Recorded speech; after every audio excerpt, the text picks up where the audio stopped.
ॐ अस्य श्री अर्गला स्तोत्र महामन्त्रस्य विष्णुर्ऋषिः अनुष्टुप् छन्दः श्रीमहालक्ष्मीर्देवता श्रीजगदम्बा प्रीतये जपे विनियोगः। ॐ नमश्चण्डिकायै। मार्कण्डेय उवाच ॐ जय त्वं देवि चामुण्डे जय भूतापहारिणी जय सर्वगते देवी कालरात्रि नमोऽस्तु ते। जयन्ती मङ्गला काली भद्रकाली कपालिनी दुर्गा शिवा क्षमा धात्री स्वाहा स्वधा नमोऽस्तु ते। मधुकैटभविध्वंसी विधातृवरदे नमः। रूपं देहि जयं देहि यशो देहि द्विषो जहि। महिषासुरनिर्नाशी भक्तानां सुखदे नमः। रूपं देहि जयं देहि यशो देहि द्विषो जहि। धूम्रनेत्रवधे देवी धर्मकामार्थदायिनी रूपं देहि जयं देहि यशो देहि द्विषो जहि। रक्तबीजवधे देवी चण्डमुण्डविनाशिनी रूपं देहि जयं देहि यशो देहि द्विषो जहि। निशुम्भशुम्भनिर्नाशी त्रैलोक्यशुभदे नमः। रूपं देहि जयं देहि यशो देहि द्विषो जहि। वन्दिताङ्घ्रियुगे देवी सर्वसौभाग्यदायिनी रूपं देहि जयं देहि यशो देहि द्विषो जहि। अचिन्त्यरूपचरिते सर्वशत्रुविनाशिनी रूपं देहि जयं देहि यशो देहि द्विषो जहि। न तेभ्यः सर्वदा भक्त्या चापर्णे दुरितापहे रूपं देहि जयं देहि यशो देहि द्विषो जहि। स्तुवद्भ्यो भक्तिपूर्वं त्वां चण्डिके व्याधिनाशिनी रूपं देहि जयं देहि यशो देहि द्विषो जहि। चण्डिके सततं युद्धे जयन्ती पापनाशिनी रूपं देहि जयं देहि यशो देहि द्विषो जहि। देहि सौभाग्यमारोग्यं देहि देवि परं सुखं रूपं देहि जयं देहि यशो देहि द्विषो जहि। विधेहि देवि कल्याणं विधेहि विपुलां श्रियं रूपं देहि जयं देहि यशो देहि द्विषो जहि। विधेहि द्विषतान्नाशं विधेहि बलमुच्चकैः रूपं देहि जयं देहि यशो देहि द्विषो जहि। सुरासुरशिरोरत्ननिघृष्टचरणेऽम्बिके रूपं देहि जयं देहि यशो देहि द्विषो जहि।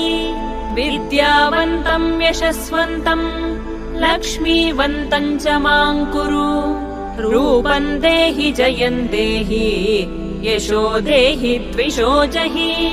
देवि प्रचण्डदोर्दण्डदैत्यदर्पनिषूदिनी रूपं देहि जयं देहि यशो देहि द्विषो जहि। प्रचण्डदैत्यदर्पघ्ने चण्डिके प्रणताय मे रूपं देहि जयं देहि यशो देहि द्विषो जहि। चतुर्भुजे चतुर्वक्त्र संस्तुते परमेश्वरी रूपं देहि जयं देहि यशो देहि द्विषो जहि। कृष्णेन संस्तुते देवी शश्वद्भक्त्या सदाम्बिके रूपं देहि जयं देहि यशो देहि द्विषो जहि। हिमाचलसुतानाथ संस्तुते परमेश्वरी रूपं देहि जयं देहि यशो देहि द्विषो जहि। इन्द्राणीपति सद्भाव पूजिते परमेश्वरी रूपं देहि जयं देहि यशो देहि द्विषो जहि देवि भक्तजनोद्दामदत्तानन्दोदयेऽम्बिके रूपं देहि जयं देहि यशो देहि द्विषो जहि भार्यां मनोरमां देहि मनोवृत्तानुसारिणीं रूपं देहि जयं देहि यशो देहि द्विषो जहि तारिणी दुर्गसंसारसागरस्याचलोद्भवे रूपं देहि जयं देहि यशो देहि द्विषो जहि इदं स्तोत्रं पठित्वा तु महास्तोत्रं पठेन्नरः सप्तशतीं समाराध्य वरमाप्नोति दुर्लभम् इति श्रीमार्कण्डेयपुराणे अर्गलास्तोत्रम्।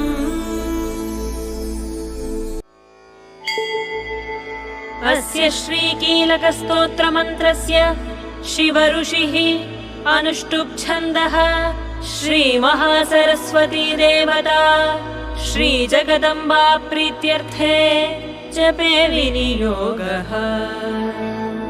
ॐ नमश्चण्डिकायै। मार्कण्डेय उवाच विशुद्धज्ञानदेहाय त्रिवेदी दिव्यचक्षुषे श्रेयः प्राप्तिनिमित्ताय नमः सोमार्थधारिणे सर्वमेतद्विजानीयात् मन्त्राणामपि कीलकम् सोऽपि क्षेममवाप्नोति सततं जाप्य तत्परः सिद्ध्यन्त्युच्चाटनादीनि वस्तूनि सकलान्यपि एतेन स्तुवतां देवीं स्तोत्रमात्रेण सिद्ध्यति न मन्त्रो नौषधं तत्र न किञ्चिदपि विद्यते विना जाप्येन सिद्ध्येत सर्वमुच्चाटनादिकम् समग्राण्यपि सिद्ध्यन्ति लोकशङ्कामिमां हरः कृत्वा निमन्त्रयामास सर्वमेवमिदं शुभम् स्तोत्रं वै चण्डिकायास्तु तच्च गुप्तं चकारसः समाप्तिर्न च पुण्यस्य तां यथावन्नियन्त्रणाम् सोऽपि क्षेममवाप्नोति सर्वमेव न संशयः कृष्णायां वा चतुर्दश्याम् अष्टम्यां वा समाहितः ददाति प्रतिगृह्णाति नान्यथैषा प्रसीदति इत्थं रूपेण कीलेन महादेवेन कीलितम् यो निष्कीलां विधायैनां नित्यं जपति सस्फुटम् स सिद्धः स गणः सोऽपि गन्धर्वो जायते वने न चैवाप्यटतस्तस्य भयं क्वापि हि जायते नापमृत्युवशं याति मृतो मोक्षमवाप्नुयात् ज्ञात्वा प्रारभ्य कुर्वीत ह्यकुर्वाणो विनश्यति ततो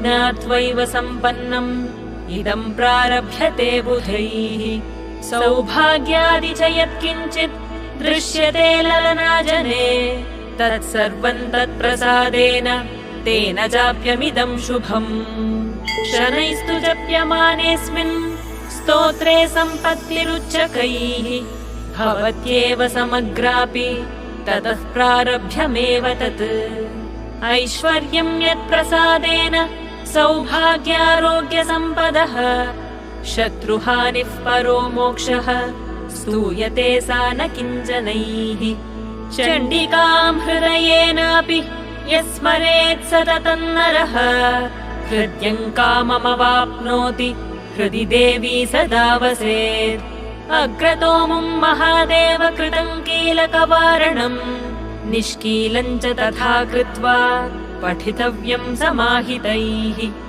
इति श्रीभगवत्याः कीलकस्तोत्रम् सम्पूर्णम्।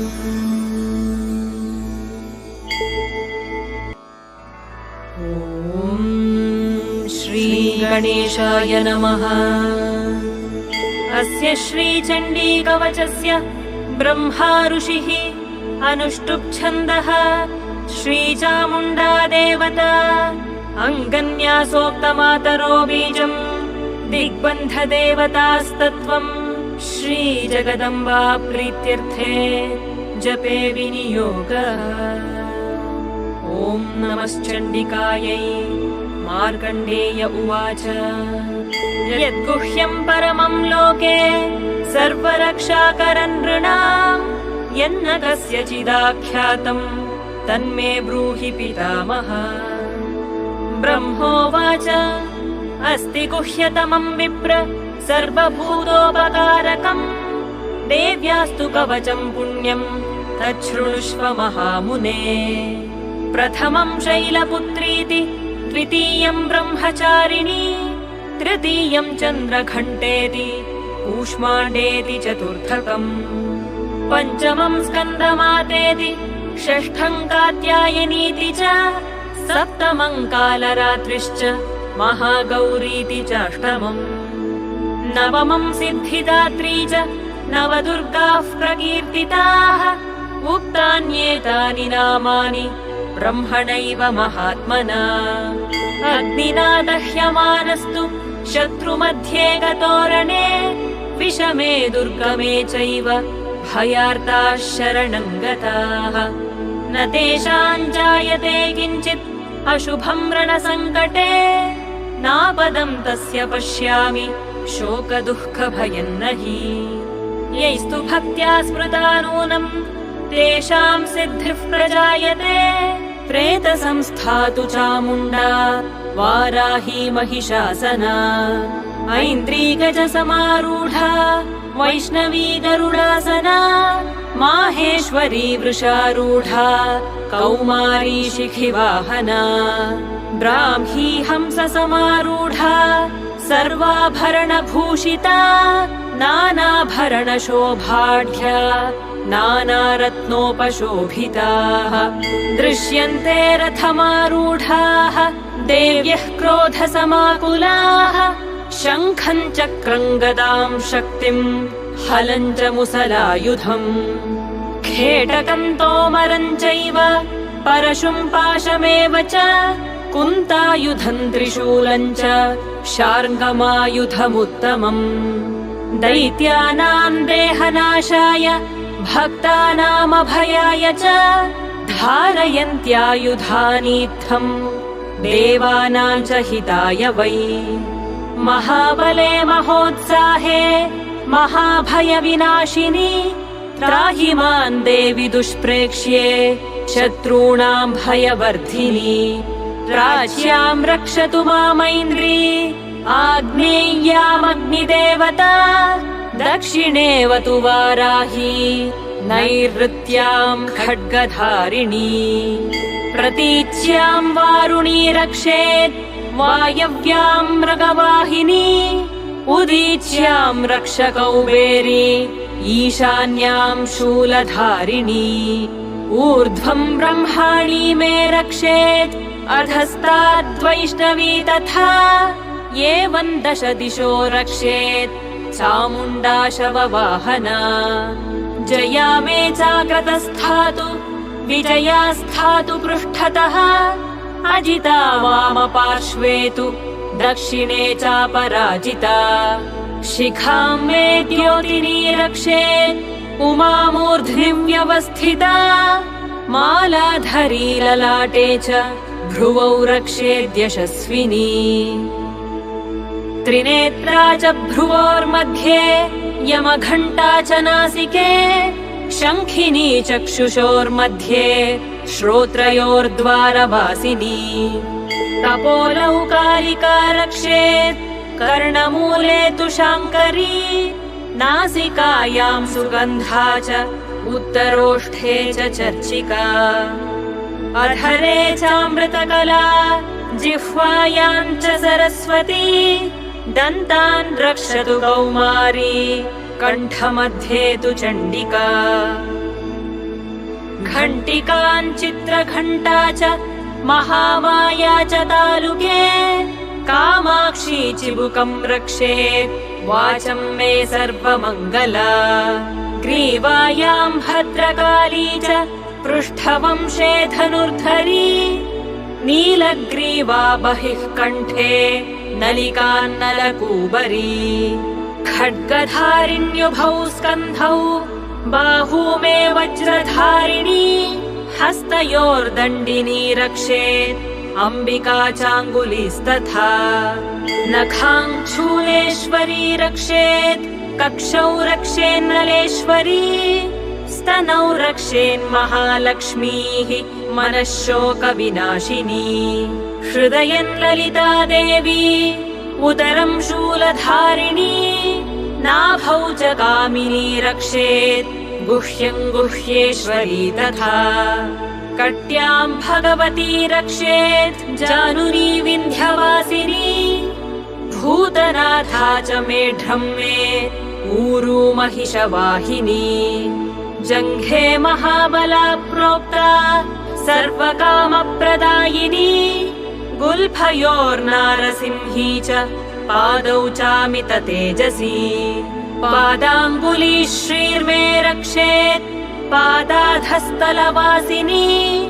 नखान्दंष्ट्राकराली च केशांश्चैवोर्ध्वकेशिनी रोमकूपेषु कौबेरी त्वचं वागीश्वरी तथा रक्तमज्जावसा मांसान्यस्थिमेदांसि पार्वती अन्त्राणि कालरात्रिश्च पित्तं च मुकुटेश्वरी पद्मावती पद्मकोशे कफे चूडामणिस्तथा ज्वालामुखी नखज्वाला अभेद्या सर्वसन्धिषु शुक्रं ब्रह्माणि मे रक्षेत् छायां छत्रेश्वरी तथा अहङ्कारं मनोबुद्धिं रक्ष मे धर्मचारिणी प्राणापानौ तथा व्यानं समानो दानमेव च यशः कीर्तिं च लक्ष्मीं च सदा रक्षतु वैष्णवी गोत्रमिन्द्राणी मे रक्षेत् पशून् मे रक्ष चण्डिके पुत्रान् रक्षेन्महालक्ष्मीः भार्यां रक्षतु भैरवी मार्गं क्षेमकरी रक्षेत् विजया सर्वतः स्थिता रक्षाहीनं तु यत्स्थानं वर्जितं कवचेन तु तत्सर्वं रक्ष मे देवी जयन्ती पापनाशिनी पदमेकं न गच्छेत्तु यदीच्छेत् शुभमात्मनः कवचेनावृतो नित्यं यत्र यत्राधिगच्छति तत्र तत्रार्थलाभश्च विजयः सार्वकामिकः यं यं कामयते कामं तं प्राप्नोति निश्चितम् परमैश्वर्यमतुलम् प्राप्स्यते भूतले पुमान्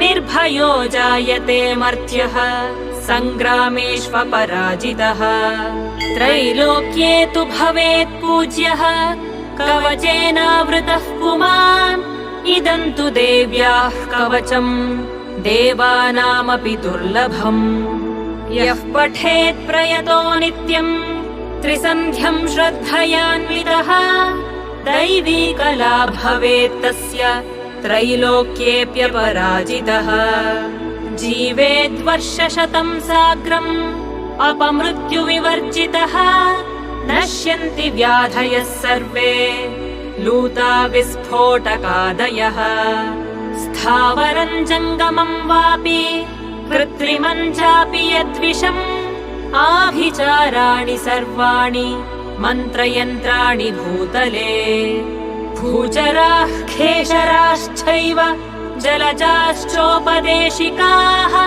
सहजाः कुलजामालाः शाकिनी डाकिनी तथा अन्तरिक्षचराघोराः डाकिन्यश्च महाबलाः ग्रहभूतपिशाचाश्च यक्षगन्धर्वराक्षसाः ब्रह्मराक्षसवेतालाः कूष्माण्डा भैरवादयः नश्यन्ति दर्शनात् तस्य कवचे हृदि संस्थिते मानोन्नतिर्भवेद्राज्ञः तेजो वृद्धिकरं परम् यशसा वर्धते सोऽपि कीर्तिमण्डितभूतले जपेत् 70 चण्डीं कृत्वा तु कवचं पुरा यावद्भूमण्डलम् धत्ते सशैलवनकाननम् तावत्तिष्ठति मेदिन्याम् सन्ततिः पुत्रपौत्रिकी देहान्ते परमम् स्थानम् यत्सुरैरपि दुर्लभम् प्राप्नोति पुरुषो नित्यम् महामाया प्रसादतः। स्वस्ति श्रीवराहपुराणे हरिहरब्रह्मविरचितम् श्रीदेव्याः कवचम् सम्पूर्णम्। श्रीजगदम्बार्पणमस्तु।